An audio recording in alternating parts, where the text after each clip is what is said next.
বিকেলে সবাই বসে আছি। এর মাঝে ভাবি বারবার ওর ফোনে কল দিচ্ছে। আমি হাত থেকে ফোনটা নিয়ে রিসিভ করে রেখে দিলাম। ভাবি ভাইয়া ভাইয়া করেই যাচ্ছে। অনেকক্ষণ পরে আমি হ্যালো বললাম, উনি কেটে দিল। বর আর সেদিন বাইরেও যায়নি, আর কথাও হয়তো বলেনি। ভাবি রাত 9টার দিকে আবারও কল দিল, উনি রিসিভ করলো না। আমি শাশুড়িকে বললাম, আপনার সাথে আমি বাড়িতে চলে যাব, ওইখানে ডেলিভারি করাবো। শাশুড়ি তো খুশি, কিন্তু আমার মা তো কিছুতেই যেতে দিবে না এই অবস্থায়। বর হয়তো বুঝতে পেরেছে আমি তার কুকীর্তি বুঝতে পেরেছি, তাই সে সেদিন রাত থেকে স্বাভাবিক আচরণ করছে, বাইরে থাকে না। সকাল সকাল বাসায় চলে আসে, আমাকেও অনেক কেয়ার করে। হয়তো আমি তাকে বোঝাতে সক্ষম হয়েছিলাম। আমিও ভেবেছিলাম সবার মান সম্মান ঠিক রেখে এর একটা ফয়সালা হোক। ঠিক তাই হয়েছে, এটাই ভেবেছি। 10 দিনের মতো ভালোই কাটলো।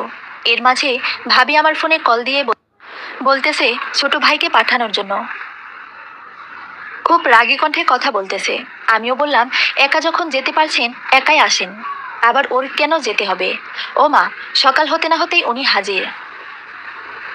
রাগী রাগী মোডে আমার বরের দিকে তাকাচ্ছে। বুঝতে পারলাম এতদিন হয়তো কথা বলেনি, তাই রাগ দেখাচ্ছে।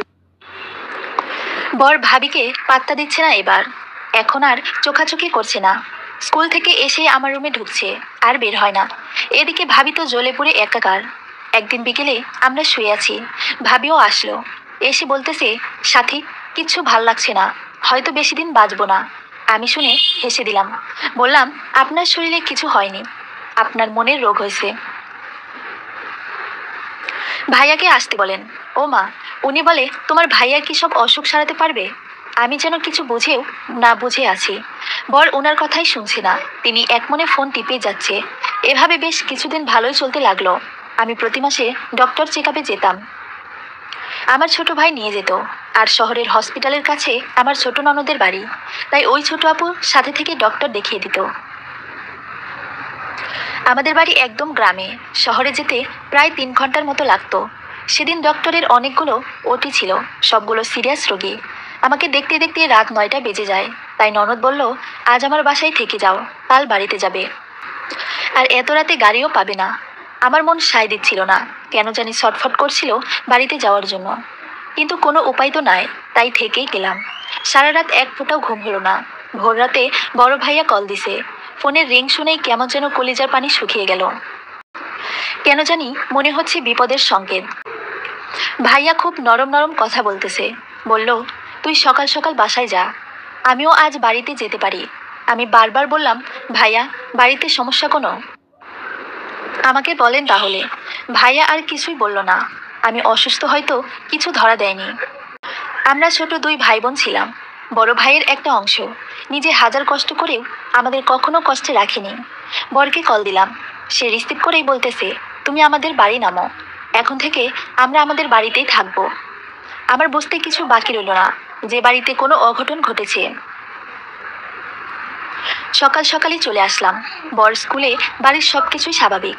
ভাই পরের দিন বাড়িতে আসলো। ভাবির সাথে কথা বলছে না, মনও ভালো নেই, মনমরা হয়েই আছে। আমি বারবার জানতে চাইলাম, কিছুই বলে না। পরে পাশের বাড়ির সেই দুলাভাই এসে ভাইকে ডেকে নিয়ে গেল। পাশের বাড়ি বলতে আমাদের বাড়ি আর দুলাভাইদের বাড়ির মাঝখানে একটা পুকুর। রাতে ভাই আর ভাবি তুমুল ঝগড়া, কেউ কারোর সাথে থাকবে না, ইত্যাদি ইত্যাদি। মা ভাইকে চড় মারলো, বকাবকি করে থামালো। ভাবি তো চিল্লাপিল্লা করে এলাকার মানুষ একাকার করে ফেলছে। আমি এর মাঝে কিছুই জানি না, কিছুই বুঝতে পারছি না কি কাহিনী। মা ও দুলাভাইয়ের কাছে জানতে চাইছে, কি হয়েছে, কি বলছো তুমি, আমার ছেলে কেন এমন করে? দুলাভাইয়ের কথা শুনে তো আমি শকড। সে নাকি পরশুরাতে ভাবিকে আর আমার বরকে হাতে নাতে ধরেছে পুকুর ঘাট থেকে। পুকুরে সিঁড়ি বাঁধানো ছিল, সেখানে সবাই বসতো, আর রাতে ওইখানে বসেই বর কথা বলতো। পরে নাকি ভাবি ওই দুলাভাইয়ের পায়ে ধরেছে, কাউকে না বলার জন্য। দুলাভাই তখনই আমার ভাইকে সব ফোন করে বলে দেয়। এগুলো শুনে আমি চুপচাপ বসে পড়ি। সবাই